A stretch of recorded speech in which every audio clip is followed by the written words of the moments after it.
Muchas gracias, doctor José Antonio Carmona, por su brillante exposición. Contento de escucharlo, grandes maestros en esta tarde, ¿no? Acá hay una pregunta que le están realizando. Eh, al parecer está dirigida para el doctor Federico. Dice, saludos a todos. ¿La suspensión de las benzodiazepinas se puede hacer de noche o solo se ensaya de día?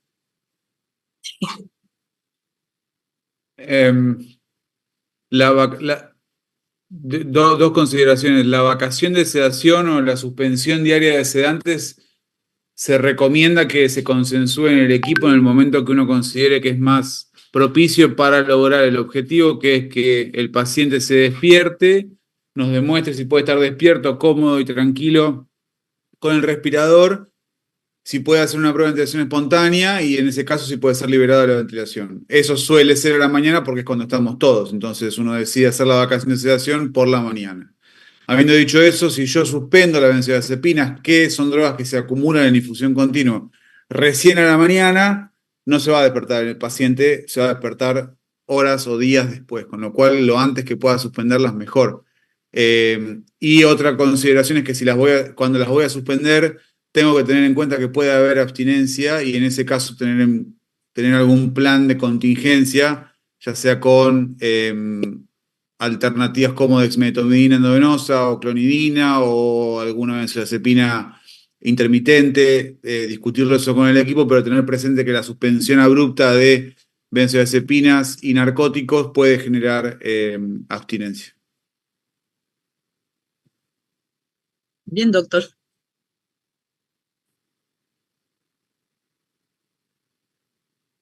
Gracias, doctor, por su respuesta. Aprovecho también para preguntar a la doctora Carola y usted también, Federico.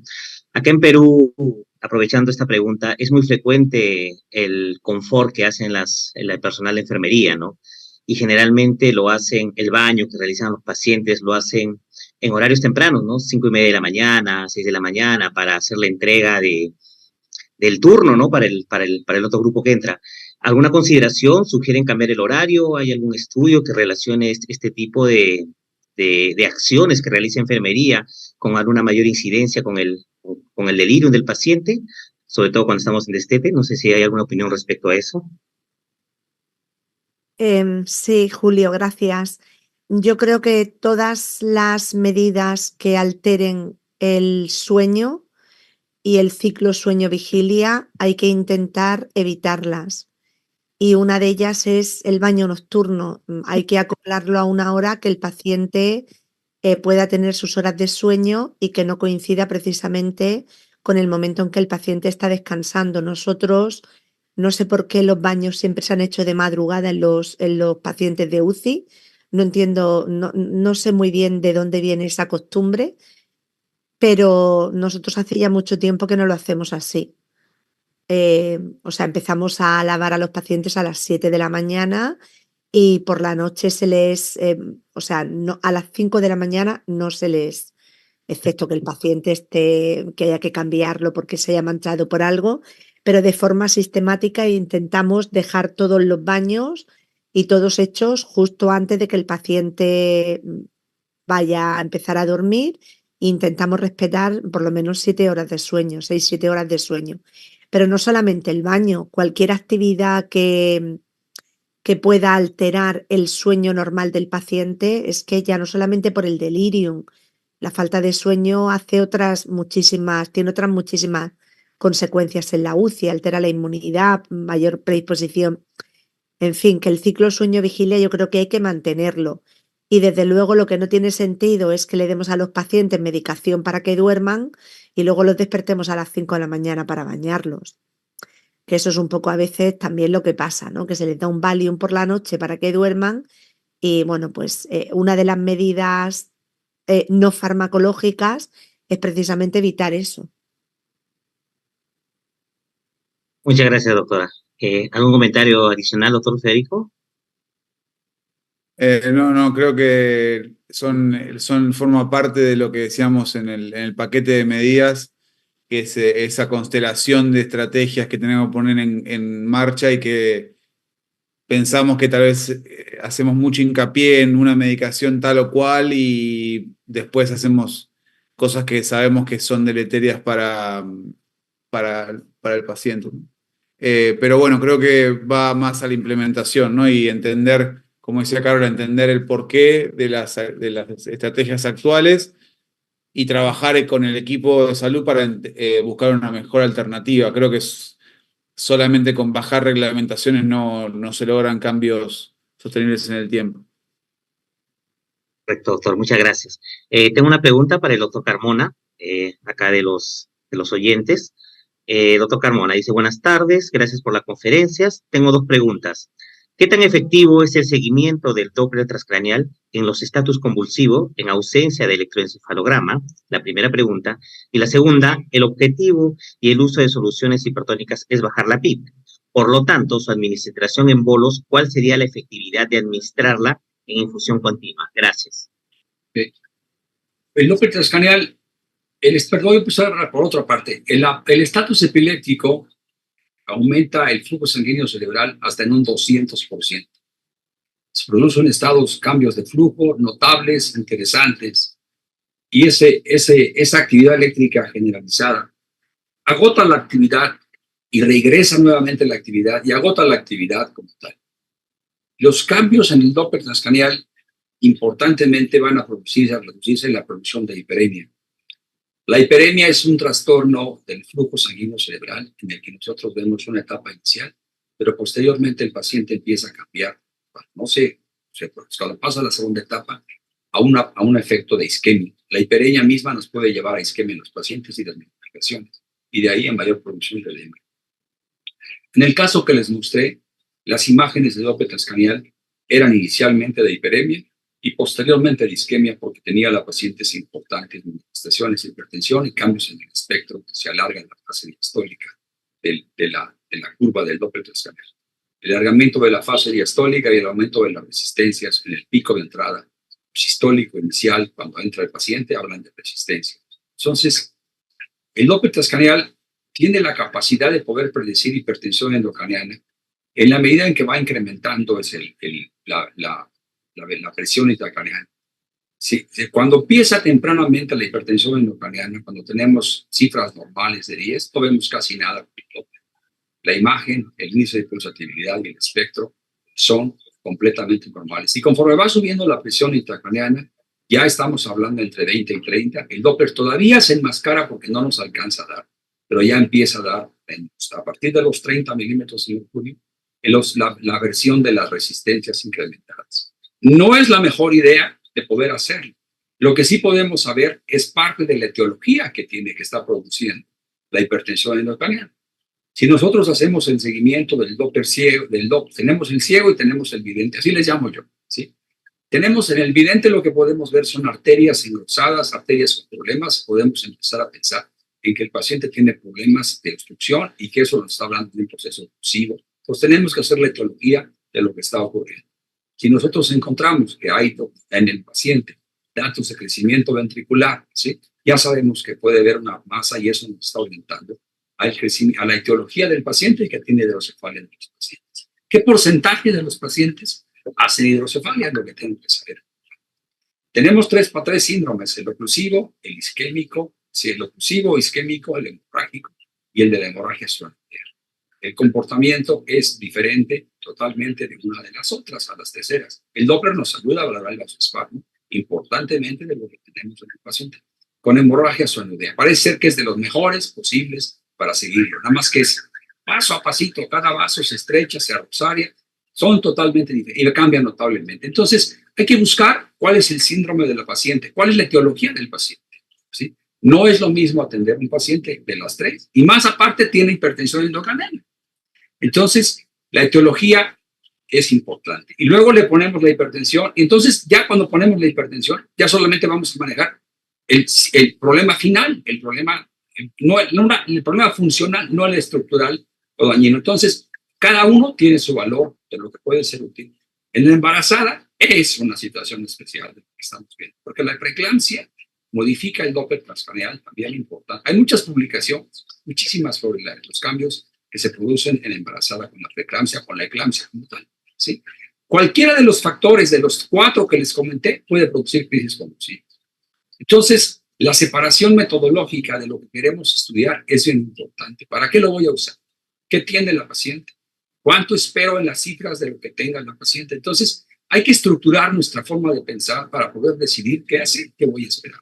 ¿Cómo voy a seguir al paciente? ¿Qué patrones voy a esperar? ¿Sí? Hay muchas formas de estudiar con el Doppler. Hay bastantes criterios venosos, arteriales, para poder integrarlos. Entonces, necesita conocimientos, habilidades, sobre todo porque el Doppler transcranial es... Nosotros hicimos por darles una idea.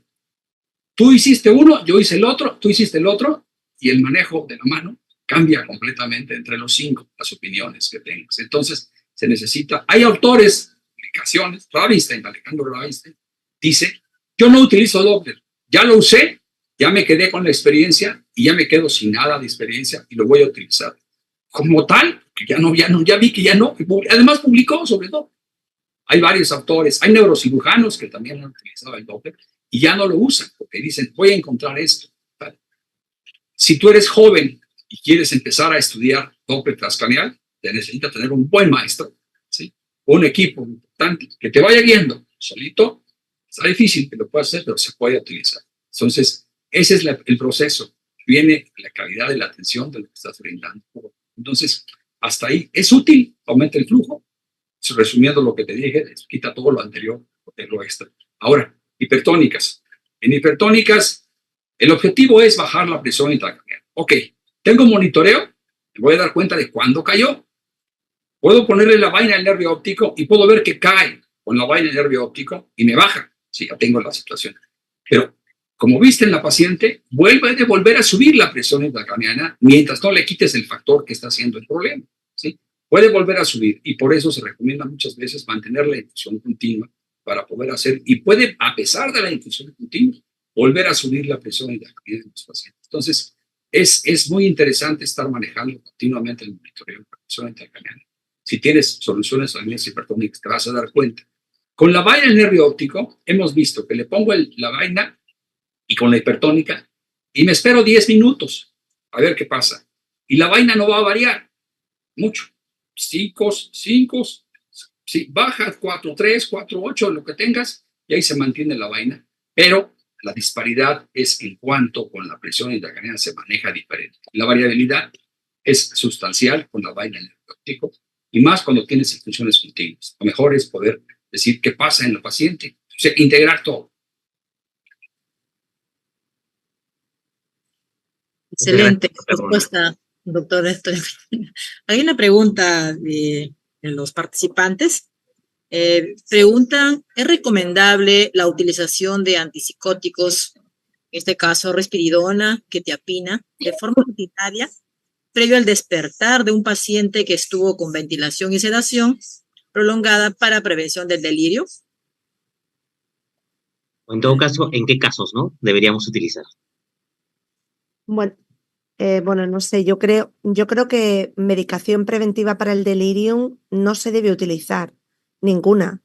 Debemos utilizar medidas no farmacológicas para prevenir el delirium y aquellas medicaciones que favorezcan el sueño, ¿no? Ahí sí que hablábamos que, por ejemplo, la melatonina o la dexmedetomidina como preventiva para mejorar el sueño, no como preventiva del delirium, porque en realidad no se ha demostrado que ninguna medicación prevenga el delirium.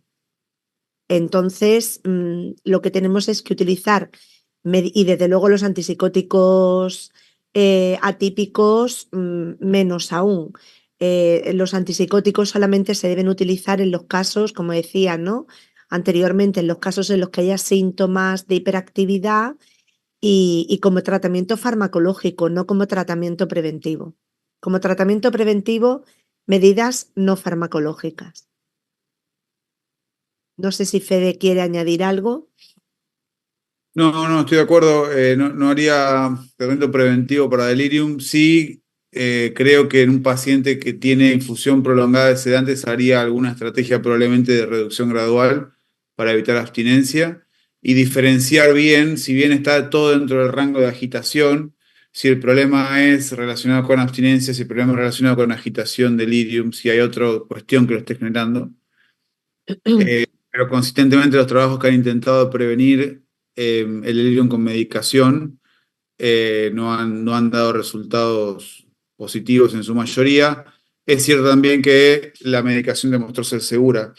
Distinto es el paciente con delirium y agitación ya establecido. En ese caso uno sí tiene que hacer o tiene alguna opción de manejo farmacológico. Pero preventivo me parece que no, y lo importante es lo que dijimos antes en cuanto al manejo organizado de la analgesia, sedación y delirium. Correcto, doctores, correcto, doctora Carola. Sí, acá es muy frecuente que antes de despertar al paciente se inicien antipsicóticos, ¿no? Como manera, generalmente aquellos pacientes que estén en ventilación mecánica prolongada, ¿no? Aquellos que han estado bajo sedación más de 2 semanas, 3 semanas, usualmente, ¿no? Y habría que rompería ese aspecto. Tengo una pregunta para el doctor Carmona, de acá del escenario. Buenas tardes para el doctor Carmona. Cuando menciona solución salina en infusión continua, solo se debería hacer con monitoreo de la PIC. ¿Y en qué concentración o porcentaje la prefiere? Y que nos dé un relativo menor riesgo de abruptas hipernatremias. Pues es importante que tú digas, tengo un equipo organizado en mi unidad primero, tengo la capacidad de poder medir sodios séricos cada 6 horas, tengo la capacidad de medir glucosa sérica, BUN y creatinina.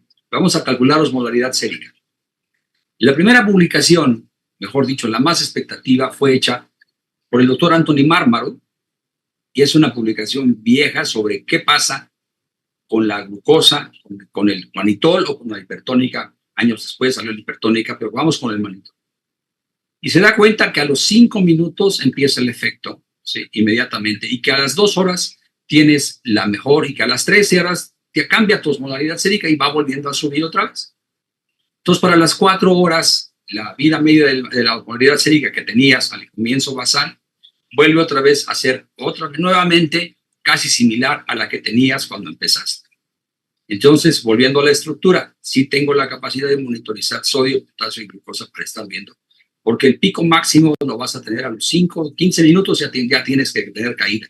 Y la hipertónica, a los 2 minutos. Es impresionante cómo puedes bajar, ¿sí? Y cómo empieza a subir el nivel del sodio para poder darte dando cuenta. ¿Cómo puedes saberlo si no tienes sodio ni potasio? La primera célula con la que se pone en contacto el manitol y la hipertónica es con el eritrocito. Al eritrocito lo crena. Cuando tú le pones un poco, es más, lo pueden hacer en el microscopio, una gota de sangre del paciente en el microscopio, van a ver cómo el eritrocito se hace chiquito. Los crena.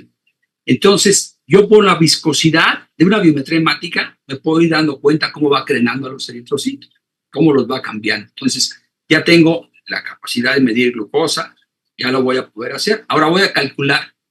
Tú dile a tu enfermera, a ver, calcúlame la osmolaridad sérica. Enséñale cómo calcular la osmolaridad sérica. Sí, y le pones glucosa, sodio, potasio, BUN, y la vas calculando. Y entonces vas siguiendo la evolución de tu paciente de acuerdo al nivel de sodio. Y luego, por otro lado, le dices, oye, hazme el balance de líquidos del paciente, me lo entregas cada 6 horas para saber cuánto orinó el paciente y cuánto le voy a reponer de volumen al paciente de lo que orinó, porque a los 15 minutos, manitol y hipertónicas, más el manitol, pierdes más orina y te puede bajar el potasio que con la hipertónica. La hipertónica tiene una capacidad menor para producir los cambios que tienes. Entonces, dices, bueno, ahora tengo monitor de presión intracraniana, no tengo monitor de presión intracraniana. Entonces, no te queda más que decir, bueno, ya bajó el sodio, ya subió el sodio, ya subió la osmolaridad. En teoría, en esos momentos debe haber tenido el pico máximo de la caída de la presión intracraniana, aunque no tengo el monitor de presión intracraniana. Y lo tienes que asumir, no te queda, no tienes monitor.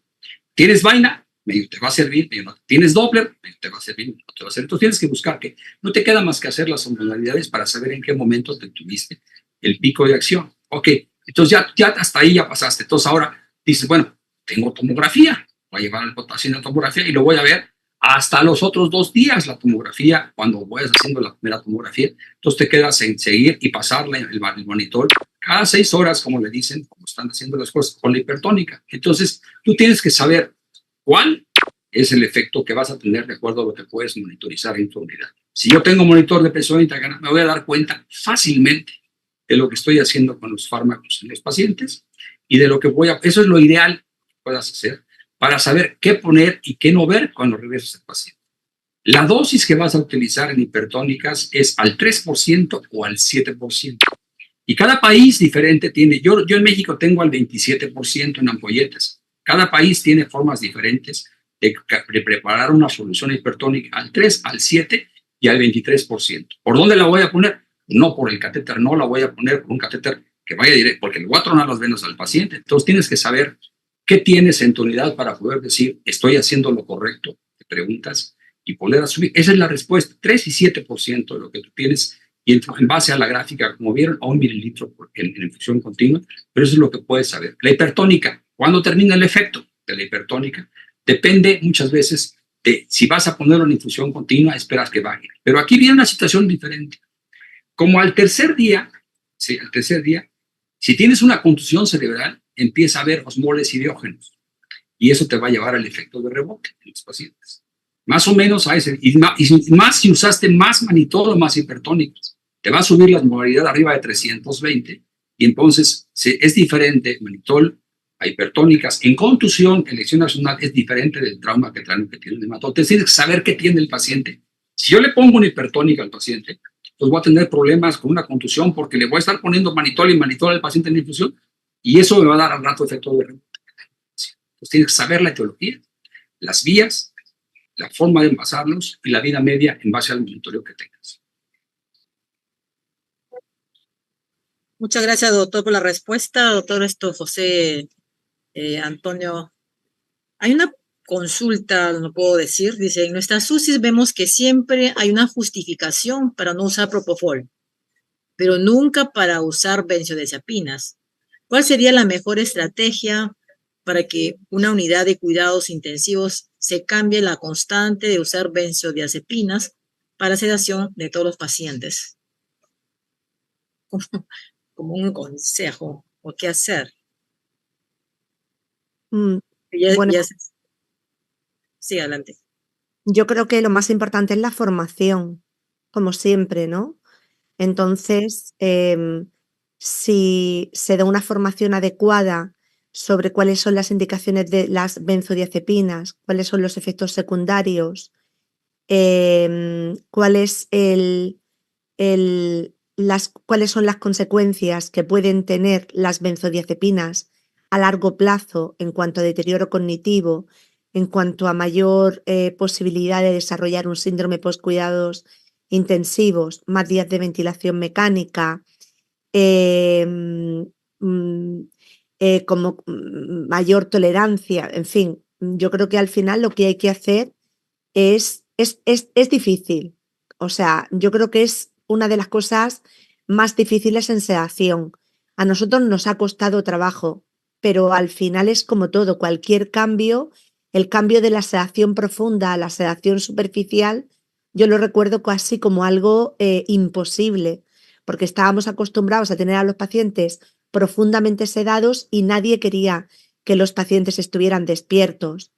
Pero al final, si poco a poco se va formando a la gente, se van viendo las ventajas de una cosa y luego tú ves cuando dejas de tener a tantos pacientes sedados con benzodiazepinas, ves cómo disminuyen, no solamente disminuyen los tiempos de ventilación mecánica, el paciente se despierta mejor, tiene menos delirium, no tienes que volverlo a sedar, no tardas 3 días en despertar a un paciente cuando decide retirar la sedación, pero todo eso es un proceso que requiere tiempo y bueno, yo creo que desde luego la mejor forma de hacer eso es que haya un referente de sedación en la unidad, tanto médico como de enfermería, que sea el que proponga el cambio, el que dé la formación y el que esté trabajando, igual que hay un equipo PROA, ¿no? Que es el que de los antibióticos y es el que dice qué antibióticos hay que poner, pues debería haber una persona experta en sedación en las UCIs que fuera la que diera un poco las pautas de qué es lo que hay que hacer y diera formación al personal. ¿Se tarda tiempo? Sí, pero al final, como todos los cambios, se pueden conseguir. aunque el esfuerzo sea grande. Yo creo que es un Yo- cambio Yo importante. quería agregar algo, si es que puedo participar, si me dejan participar. Claro, doctor, claro. Gracias. Vale. Nosotros en sedación en pacientes neurológicos, es más complejo muchas veces. Sí. ¿Qué Sí. tengo? ¿De qué dispongo en mi hospital? ¿De qué no tengo y qué puedo hacer? Si yo tengo un paciente que tiene un hematoma sutural, desviación de la línea media de cerca de 1 centímetro, ¿sí? Es un paciente que va a necesitar mucho tiempo de sedación. Un paciente que tiene datos de síndrome de herniación iniciales va a tener mucho tiempo. Entonces le voy a poner un sedante importante. Si yo tengo un hematoma epidural, pues no, voy a utilizar un sedante, tal vez desmetomidina, tal vez propofol, lo más sencillo posible, fácil para poder hacer. Pero si yo no tengo tiopental del paciente y lo que tengo es midazolam, propofol y fentanil, con eso puedo hacer el cómodo barbitúrico del paciente. Entonces también depende de la etiología del caso que tenga el paciente. Nada más para agregar. Gracias. Gracias, doctor. ¿Algún otro comentario de los ponentes respecto a la pregunta? Bueno, ya creo que estamos llegando ya a la hora, ya es bastante tarde. Vamos a la última pregunta. Ya, es para el doctor Carmona, la última pregunta. A ver, lo voy a leer. Dice: saludos, doctor Carmona. Después de la craneotomía descompresiva, ¿se debe seguir usando manitol o solución hipertónica? Sí, mira, a la hora que tú operas al paciente con la craneotomía descompresiva, la presión intracraneana cae un 80% de la cifra previa que tenía el paciente antes de operar. Y como a las 12 horas vuelve a subir la presión otra vez. No sabes si va a ser efectiva la elevación del segundo pico o si el cirujano a la hora que operó al paciente cuadriculó la dura madre. Muchas veces se produce que no la cuadriculan y la cortan como si fuera una rebanada de que vas a cortar un pedazo de carne. Si tú cortas la dura madre bruscamente, puede haber un sangrado importante del lugar donde estaba y se te va al lado contrario del paciente. Del lugar donde hiciste la craneotomía se va al otro lado. Entonces tú no sabes si eso pasó, si eso ocurrió en el paciente. Entonces lo importante es, no sabes realmente. Tienes que seguir utilizando la hipertensión endocraniana, vigilándola y mantener los fármacos con los que vas a controlar y suspenderlos progresivamente. Si tú lo suspendes bruscamente, vas a tener efecto de rebote. ¿Hasta cuánto podías esperar? Pues no te queda otra cosa más que seguir con tomografía si no tienes monitoreo de presión intracraneal. Y si las cisternas de la base ya están abiertas, la silviana ya está abierta, la hemorragia subaracnoidea del paciente empieza a desaparecer, empiezas a bajar la sedación progresivamente del paciente. Depende también de la zona donde esté la lesión. Si la lesión está frontal en el paciente, los pacientes muchas veces se frontalizan, así le llamamos nosotros, y empiezan a tener delirio frecuente en los pacientes. Excitación psicomotriz importante. Hay una cosa que se llama síndrome de hiperexcitación psicomotriz, que se presenta por afecciones tal vez en el hipotálamo. No se sabe precisamente cuál es la causa, pero eso involucra mucho mayores niveles de sedación en el paciente si empiezas, y combinar otros fármacos, se puede tener incluso hasta gabapentina, puedes utilizar para ese tipo de pacientes. Tú las tienes que seguir utilizando. La craneotomía es una mano abierta al cielo y las nubes las vas a perder porque te tapas los ojos. Te van a tapar los ojos. Muchas gracias, doctor. Bueno, ya es la hora. Quiero agradecer, de verdad, hemos tenido unas ponencias de lujo. Agradecerte, doctora Carola, doctor Federico, doctor José Antonio, por su tiempo, por sus brillantes exposiciones, por compartir sus conocimientos, que son bastante provechosos. Gracias a esa licenciada Madeley que me ha acompañado en esta aventura. Y quiero dar unas palabras y felicitar, de verdad, al equipo que organizó todo, que la cabeza es el doctor Alberto Díaz Seminario, por traer estos ponentes de lujo, y creo que todo el público está bastante contento. Le quiero dejar las palabras finales para culminar este día muy provechoso que hemos tenido. Doctor Alberto Díaz, le dejo con las palabras finales. Muchas gracias. Gracias, Julito, y felicitaciones, Madeleine y Julio, por la moderación, igual al resto de colegas que han moderado el día de hoy. Yo no tengo más que agradecer. Carola está ya casi cerca de las 2 de la mañana, me parece, allá en España. Bueno, Federico y el doctor Carmona tenemos horas similares, pero les agradezco todo el tiempo que han dedicado para las charlas que nos han dado, de estarnos acompañando acá, y sobre todo la dedicación y el cariño con lo que lo han hecho. No tengo más que palabras de agradecimiento para ustedes, toda la gente que me estaba escribiendo por WhatsApp y lo demás, está sumamente impresionados. Algunos los conocían a ustedes, otros no los conocían acá en Perú, pero son grandes médicos, grandes intensivistas, cada uno en su campo en realidad está en lo top. Federico es el director del capítulo de sedación, analgesia y delirio de la Federación Panamericana. Carol es parte también del comité de sedación, del que tengo suerte de ser miembro, aunque a veces no tengo mucho tiempo para entrar a las reuniones, pero igual Federico mantiene ese capítulo como, creo, uno de los más productivos dentro de la federación. En realidad es un ejemplo. Yo estoy en otros 2 capítulos y la verdad es que Federico dirige magníficamente el capítulo de sedación y creo que es uno de los más activos, ¿no? Carol es la presidenta de la CEMISIUC y gran amiga, nos conocimos en Bolivia junto con Julio, y la verdad ella pues tiene un espíritu tan dado al prójimo, al paciente, es la creadora de UCI Sin Fronteras, así que eso ya habla por sí solo de ella, ¿no? Y el doctor Carmona ha sido mi maestro, ha sido mi profesor en el diplomado de neurocríticos hace ya algunos años. Aprendí mucho con él a trabajar en modelos animales sobre todo, y mi interés también por los neurocríticos, que por tiempo yo he trabajado en las UCI neurocríticas, también viene de eso, ¿no? De la época que pasé como alumno suyo. Muchísimas gracias a los 3, doctor Carmona, Carola y Federico, por las magníficas presentaciones de hoy día, y también al resto de ponentes que nos han acompañado. De verdad, este curso está de lujo. Lo soñé y ha salido tal como lo soñé. Muchísimas gracias a todos ustedes. Muy buenas noches. Carola, ya buenos días. Bueno, buenas noches a todos. Gracias. Un fuerte abrazo. Gracias. Gracias a todos. Gusto en conocerte, Carola. Ya te voy a hablar. Igualmente, vale, cuando queráis. Gracias, te llamo. Si no es a las 2 de la mañana, mejor. No, más temprano, vas a ver. Te voy a hablar a través, te llamo. Gracias, gente, gracias a todos, doctor Cano. Hasta luego. Hasta luego, gracias. Hasta mañana, nos estamos viendo mañana. Hasta luego, adiós, esta mañana.